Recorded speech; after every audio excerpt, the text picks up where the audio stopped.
Hello there. Welcome to the lecture series on the creation of online assessments. In this lecture, we shall be looking at the creation of an online assessment using Google Forms. The environment you see displayed here is a Gmail environment, part of the Google package where you can also access the Google Forms. Clicking on these 9 dots takes us to other applications that are under the Google package. We have Play, YouTube, the name itself, chat room, Google Meet. That's what we are looking for. So we scroll down to Google Forms, which clicking on it takes us opens up a new tab entirely. In this new environment, you have templates which you can use, but if you don't want to have a design, you can just get a blank form and get on with it.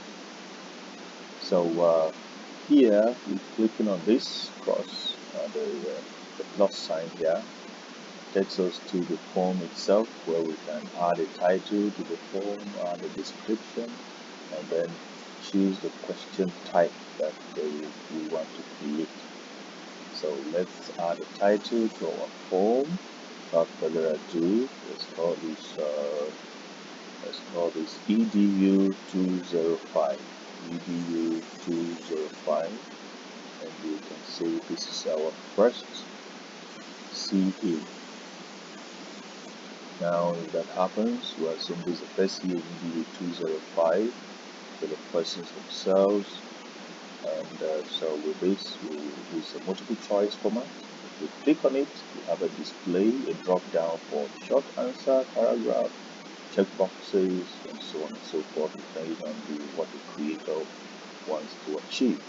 So let's begin with the short answer question. So this will be our question 1. Let's call it question 1. Question 1 would say,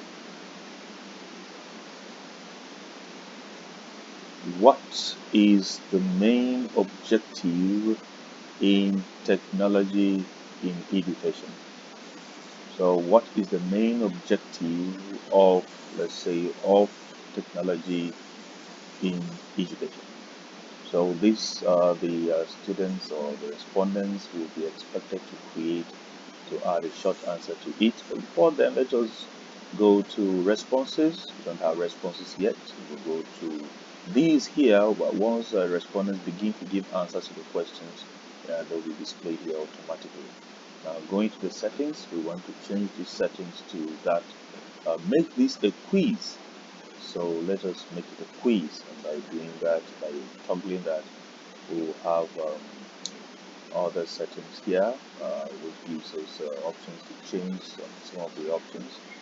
It can be 2 points, you can increase this or reduce 1, you can take it to 4 points.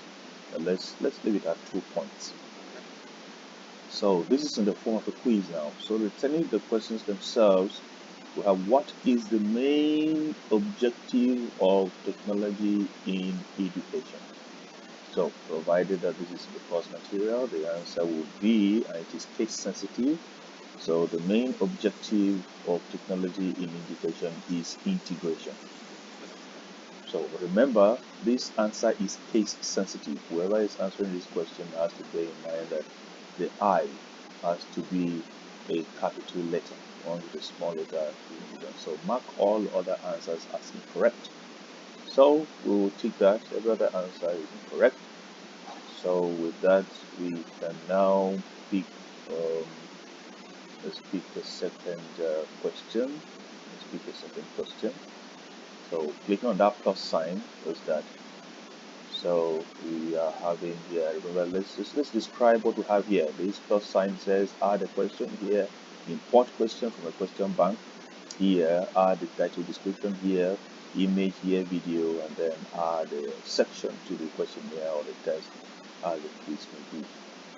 So the option for question, the type of question for question 2, which we're about to create, is multiple choice. So we'll leave it at multiple choice, and we add the question to that. The question we want to ask there is, let's look at question 2. Question 2 says, in your computer subject, you allow your class to chat as a part of your motivation before discussing the roles of computer as a tool. How is chat used in this context? So let's look at what option A says. What does option A say? You have to add to it informative tool. Is it an informative tool? What will that be? So let's add here informative tool. Then we pick another option, and then the next option is communicative tool. Let's look at the communicative tool. Communicative tool. And then we can add a third option. What kind of action is done there as an application tool? Is it an application tool? Let's see, we want to add it as an application tool. Application tool. And then the fourth option says, is it a situation tool? This situation tool. Okay, so with that, let's see the answer key here. Let's leave it at 2 points. So we answered this. So here we will decide which answer is the correct, the right option in that case. So what kind of tool will that be if such happens? How we decide which is the correct option? And so we decide that we have to choose the correct answer to that question. So clicking that shows that you now answered. Okay, so that is question number 2. Must now be answered by you automatically. Once this option is chosen by a respondent, it takes it as correct. Okay, now let's add a new question. We can add our question 3 and add our question 3, and then question 3 says, emailing is a form of asynchronous online communication. It's a statement. So we want to do multiple choice. Is it true or is it false? So emailing, we want to ask, even though it's multiple choice, we want to put it in true and false format. So is it true or it is false? So we check true. And so we have question number 3. So we have video 205CA. This is the main, what is the main objective of technology in education? So we have this, that whoever answers that matches, that's correct. And then in your computer subject, you allow your class to chat as that. So in your subject of study, let's not say in your computer subject, let's say we want to edit this question. In your, we can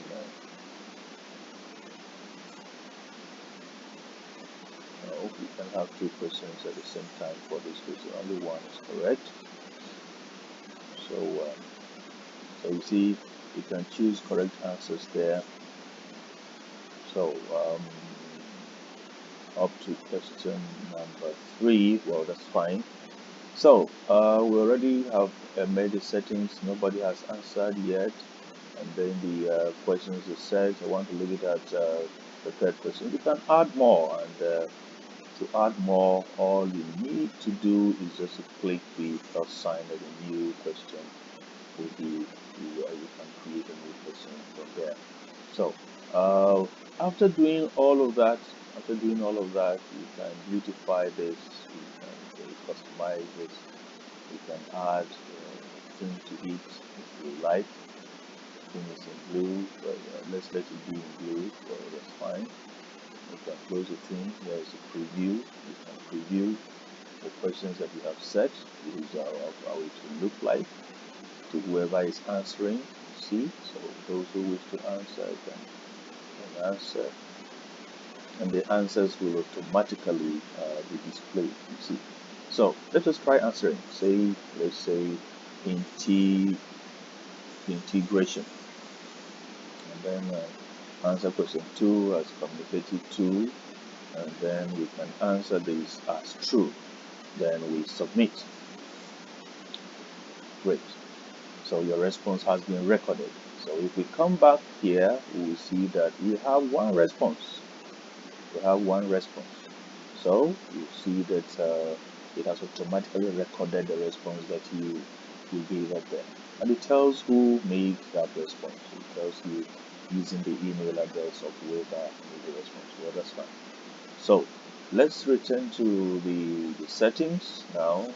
Settings are okay. We want to leave it as it is, viewpoints and so on. So now, how about sending this as a link to respondents? You can send it by email. You can write their emails here. You can say, you can send it to GitHub, add a comma and so on. You can manually type in their email addresses and then send it to them. Alternatively, the creator can copy this link and drop it in the WhatsApp group and drop it in the group chat of the class or the group. And once the link is there, whoever clicks on the link will now be taken straight to the location of these quiz, and the questions will be answered accordingly. Once it is answered, it will be submitted, and the data will be collected by the creator of the quiz. So as it stands, we have EDU 205 SEA. We have created a short answer question, we have created multiple choice question, and we have created a true or false question. This is also in the form of multiple choice, by the way.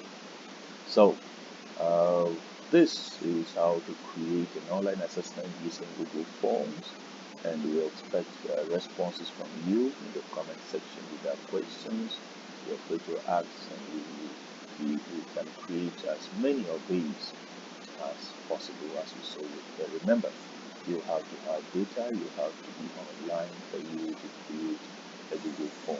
It is done, and it actively saves your work automatically. Thank you very much for coming, attending to this lecture, watching.